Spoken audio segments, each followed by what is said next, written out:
Inbounds it to Hamby, and so now that'll be that.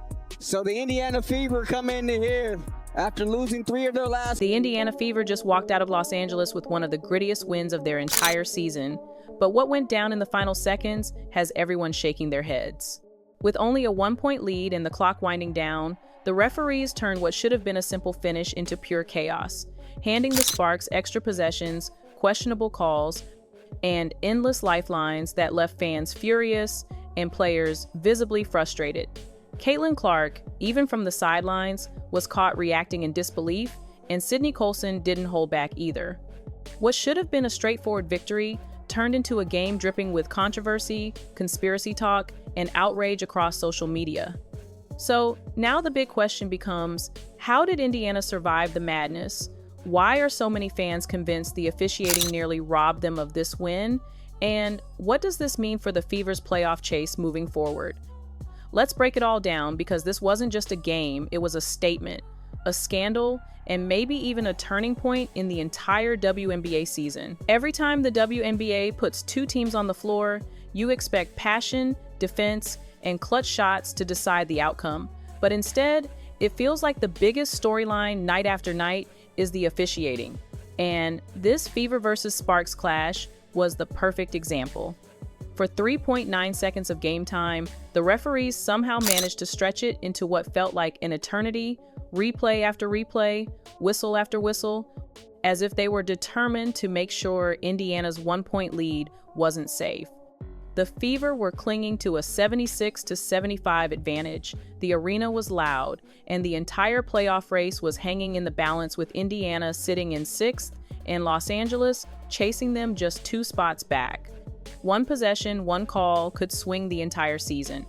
But instead of letting the players decide it, the Stripes stepped in over and over again, resetting the clock, calling contact on one end but ignoring it on the other, granting the Sparks fresh inbounds as if they had unlimited chances. It stopped feeling like basketball and started looking suspiciously one-sided, leaving fans to wonder how many lifelines LA would be given before Indiana finally got a fair finish. It all started with the Sparks desperately searching for one last chance to steal the game, but instead of letting play run its natural course, the referees kept inserting themselves into the action. The shot clock mysteriously reset, contact was whistled against Indiana, but ignored when it went the other way. And even when the Fever played perfect defense and forced turnovers, Los Angeles somehow kept getting fresh inbound opportunities. These weren't long possessions, but each stoppage dragged the game out further and made the whole thing feel like the officials were determined to stretch those final seconds forever. Fans watching in the arena and at home were left stunned, wondering how in the world the Sparks kept getting extra chances. And then came the breaking point, just 0.6 seconds on the shot clock, the ball bouncing around, the game appearing to be over, only for the whistle to save LA once again. That single decision flipped the energy from tense competition to outright suspicion. By now, the Fever weren't just battling the Sparks. They were battling the referees, the clock, and a system that seemed set on snatching away their biggest win of the year. Kelsey Mitchell stepped to the free throw line with a chance to put the game away, but instead of slamming the door shut, she missed not one but both attempts, leaving the door wide open for the Sparks to steal it. The crowd gasped, the tension skyrocketed, and suddenly, every heartbeat inside the arena felt like it was synced to the scoreboard. But this is where Aaliyah Boston showed why she's the anchor of this franchise. In that exhausting final stretch, she made the defensive play of the night, ripping the ball away when Los Angeles tried to force it inside. Indiana raced the other way and Mitchell got back to the line, this time with only 0.4 seconds left, but even then the madness wasn't over. Her first free throw rattled out, and instead of letting the last fraction of a second expire, the officials handed the Sparks yet another inbound with just 0.1 seconds on the clock. Fans online exploded instantly. How can any team realistically run a play in less than the blink of an eye? The answer is they can't. But the fact that LA was even given that chance had Fever fans convinced the league was trying to tilt the game. By this point, the chaos had reached another level because everyone could see the nonsense piling up in real time. You had Caitlin Clark sitting on the sidelines, staring in disbelief, hands on her head like every fan watching at home, and even players on the court were throwing their arms up, wondering what was going on. The Sparks were being gifted chance after chance, while Indiana's grit and hustle were being ignored, and it felt like the officials were daring the Fever to break. But they didn't. Instead, Boston stood tall under the rim, swatting away LA's desperation heaves, and the buzzer finally sounded for real. The relief was immediate, the energy was electric, and the victory felt less like a normal regular season win and more like surviving a test. Indiana had been pushed to the edge, not just by their opponent, but by the referees themselves, and still, they held strong. That kind of resilience is exactly what makes this team dangerous, because when the league tries to shake them, they only tighten their grip. What made this victory even more remarkable was the lineup Indiana had to work with. Caitlin Clark was still out, not cleared to play. Sophie Cunningham was sidelined, and both Sydney Colson and Ari McDonald were unavailable too, leaving the Fever without 4 major rotation players. On top of that, Lexie Hull stepped on the floor, bruised and battered, playing through 2 black eyes from a collision in the previous game, a walking symbol of toughness and sacrifice. Looking at the roster sheet before tip-off, most people assumed Los Angeles had the upper hand, that Indiana simply didn't have the firepower to compete, but the Fever flipped the script.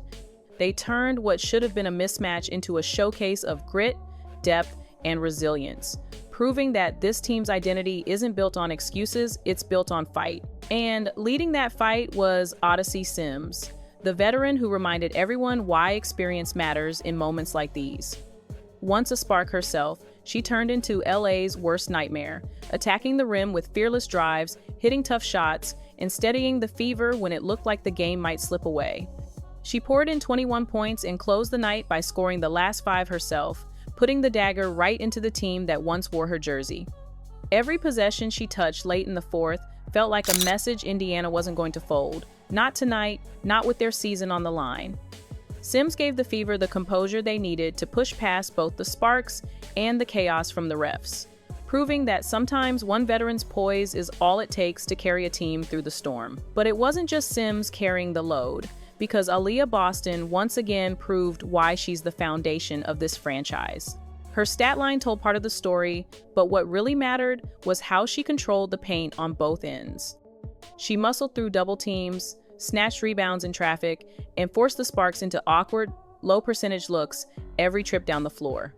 And then there was Lexie Hull, still swollen and bruised, but diving for loose balls, sprinting back on defense, and hitting a clutch 3 when Indiana needed it most.